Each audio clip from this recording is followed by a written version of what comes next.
Mymensingh railway junction স্টেশনের পাশেই গাইতি, কোদাল, শাবল, দা হাতে পরিচ্ছন্নতার কাজে ব্যস্ত কয়েকজন পুরুষ শ্রমিক। তবে তাদের পোশাক আর কাজের ধরন কিছুটা অস্বাভাবিকতা চোখে পড়ে। সন্দেহ জাগে তারা কি প্রকৃত কর্মী?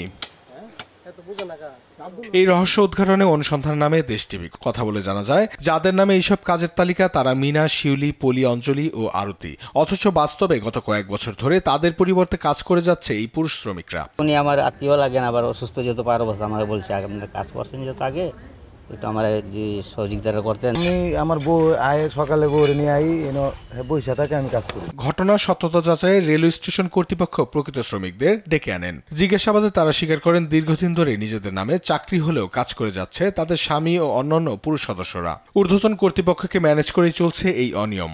পাওয়ার সমস্যার কারণে যে তারে দিয়েছিলাম করবার লিগা, আমি আসে বৈশা থাকি, হ্যাঁ কাজ করে অন্তত ডেরেনে কাজ করতে হয়, কোন সময় শুকনা কাজ করতে হয়। শুকনা কাজ হইলে আমি ঝাড়ু দিয়ে কইরা খালি, আর ডেরেনের কাজ যখন থাকে তারে দেওয়া করাই। আমার বাচ্চা নিয়ে তো করতে পারি না স্যার, বাচ্চার জন্য তার বাবা, তার সাথে আসি, তার বাবা করে।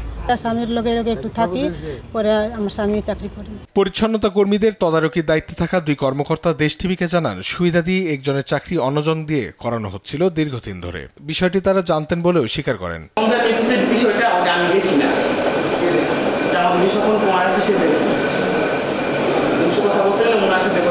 হ্যাঁ, ওই যে শিউলি আর বিনা আর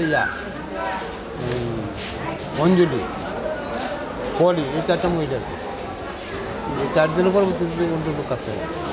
উদ্বেগ জানিয়ে ময়মনসিংহ রেলওয়ে স্টেশনের সুপার জানান, সরকারি চাকরি একজনের হয়ে অন্যজনের করার সুযোগ নেই। সরকারি চাকরিতে কারো জায়গায় কারো প্রক্সি দেওয়ার সুযোগ নাই।